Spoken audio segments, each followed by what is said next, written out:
This game is an extremely stunning and intense animal survival game on Roblox, but it can be very confusing for new players to get started. So here's a beginner's guide on how to play Cenozoic Survival.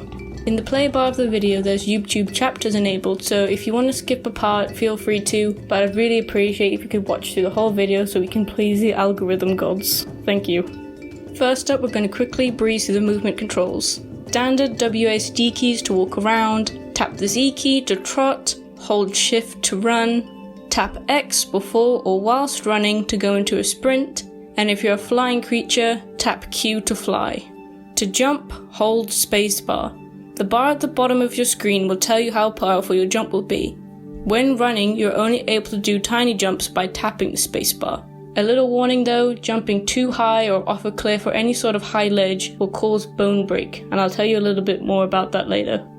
Next are the stat bars in the bottom right of your screen. Every creature in the game will have these bars, and you'll need to keep track of them because if you don't, you'll probably die. So let's go over them. Thirst. Regaining your thirst is quite easy, just hold E over a body of water. Another little disclaimer though, in the future you might not be able to drink salt water, like ocean water, so I'd recommend drinking from rivers or ponds. Hunger. The food you eat will depend on what diet type your animal has. The three main diets an animal can be are herbivorous, carnivorous, and omnivorous. Herbivores will eat vegetation like grass or leaves. Carnivores will eat meat. Meat comes from corpses, which can be obtained by killing players or AI animals, by the way. And omnivores can basically eat anything that's edible. Once you find food, hold the E key over it. If you are a carnivore or a large omnivore, tap E over a corpse to rip off a meat chunk or a limb. Next bar, oxygen. If you're a land creature and you're under the water for too long, you'll start to drown. If you are a marine creature and you're above water too long, you'll start to suffocate. Onto the final bar, stamina. Unlike the other bars, when this stamina bar hits 0, you will not take damage. You just won't be able to run until it recharges. This doesn't sound too bad at first, but if something is chasing you or hunting you or whatever and you can't run, that's pretty much a death sentence. So if you'd like to know what can regain stamina or what drains it, running and jumping drains stamina, walking and sitting regains stamina, and trotting doesn't decrease or increase stamina. Now you've got the basics down, let's move on to fighting and hunting.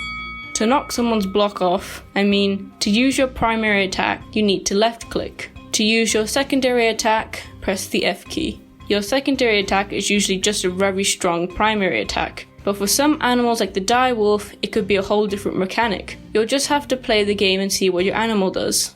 Now that we're done with the fighting section, let's go on to hunting. If you've chosen a carnivore animal, or you're an omnivore that likes to hunt, I have 4 tips so you can have a successful hunt. Tip 1. Turn on scent view. Press the B key to turn on the view. If there's anything around, you should see some scent particles appear. Go up to them and see what animal has left them, and then follow the trail. If you're wondering why the scent particles keep disappearing, it can either be that you're running the wrong way or they've just faded. If it's nighttime, tap the V key to go into night view, but sometimes it's easier to follow the trail without it, you just gotta see what works for you. Tip 2. Listen. A lot of people are usually spam calling to each other, so when you're running around, make sure to listen to see if you're getting farther or closer away from the caller, and you might just find some prey. Tip 3. Stealth. Press the C key to crouch, and then hide behind a large object or in some vegetation. Then wait for the little eye icon to show up. This means that you're hidden and you'll be harder to see by other players. Not all animals have or need this feature, but for something like the direwolf I'd recommend it if you're trying to wait for a good opportunity to attack. Tip 4. Be smart. Unless you're an extremely powerful animal, charging in, spam attacking and hoping for the best usually isn't a good idea. Try to time your attacks, use your F key attack when it's off cooldown, and get as hit as least as possible. Because if you constantly get hit by a certain animal, you might start to rack up bleed, which drains your health over time. Or you could get something even worse, called bone break, which stops you from being able to run and you'll only be able to limp for a quite lengthy amount of time. And if you're in a fight, well, you're basically dead unless you're really good at PvP. Bonus tip. Try to take on things weaker than you. If you see an animal that's limping or younger, try to go for that instead of a healthy adult. This is a rule real animals follow, and it usually works very well in games also. Calls and animations. Every newer animal has cosmetic animations, also known as emotes, and calls you can use to communicate messages through body language instead of chatting. For the calls in most of the emotes, they'll be through number keys 1 through 9. For the resting animations, it's the R key, and to get up from them, press T. There are keys for specific animals that will play more animations. For example, the direwolf has a U key that plays the tail wag animation, and the G key plays a play bow. Try those keys and see if your animal does anything. Skins and game passes. By now you must have seen some other players walking around and wondered how to get their skins, also known as variations. So there are 3 types of fur variation categories you should know about. Free variations, game pass variations, and contest winner variations.